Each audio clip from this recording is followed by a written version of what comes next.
पर्चियों से बनी, पर्ची से चलती है, कोई निर्णय नहीं ले पाती है। उसके मुंह के ऊपर करारा तमाचा राजस्थान उच्च न्यायालय ने दिया है।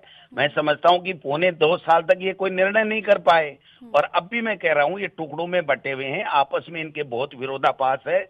एक मुख्यमंत्री का ग्रुप है, किरोड़ी जी मीना का ग्रुप है, दोनों ने एक दूसरे की सुपारी ले रखी है। मुख्यमंत्री जी इस भर्ती को निरस्त नहीं करना चाहते हैं, किरोड़ी जी इसको निरस्त कराना चाहते हैं। अब आप देखना कि पौने 2 साल तक निर्णय नहीं लिया, जब उच्च न्यायालय ने ले लिया तो ये लोग डीबी में जाएगी सरकार, लिख के ले लेना। ये लोग बात जब तक इनको दिल्ली से पर्ची विवेक से मुख्यमंत्री जी नहीं ले पाते हैं, ये साबित हो गया। और इसका खामियाजा नौजवान भी भुगत रहे हैं, किसान भी भुगत रहे हैं, बेरोजगार भी भुगत रहे हैं, और पूरा प्रदेश भुगत रहा है।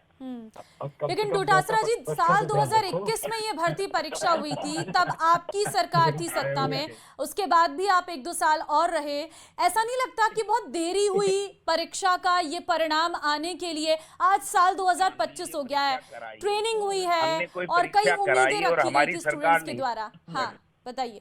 दिया तो मुझे बोलने दो।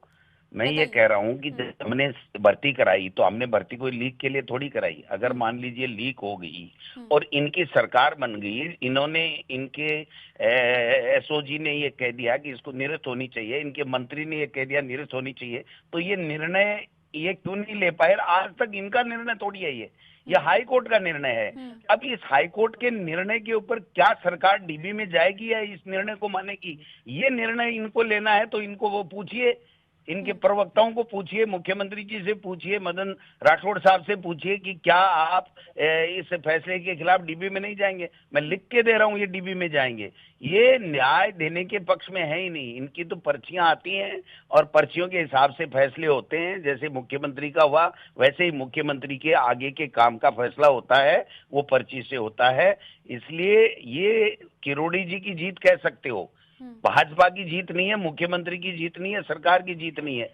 ये नौजवान जो 2 साल से कंफ्यूज्ड हैं कि भाई हमारा फैसला लीजिए, हमारा फैसला लीजिए, फैसला ले ही नहीं पाए। और आज भी हाई कोर्ट ने फैसला लिया, इन्होंने नहीं लिया।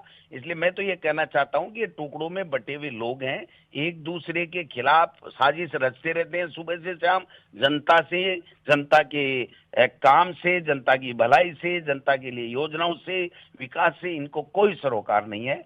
इसलिए ये अभी भी निर्णय नहीं ले पाएंगे, वापिस डीबी में जाएंगे, मैं आपको ये कह रहा हूं।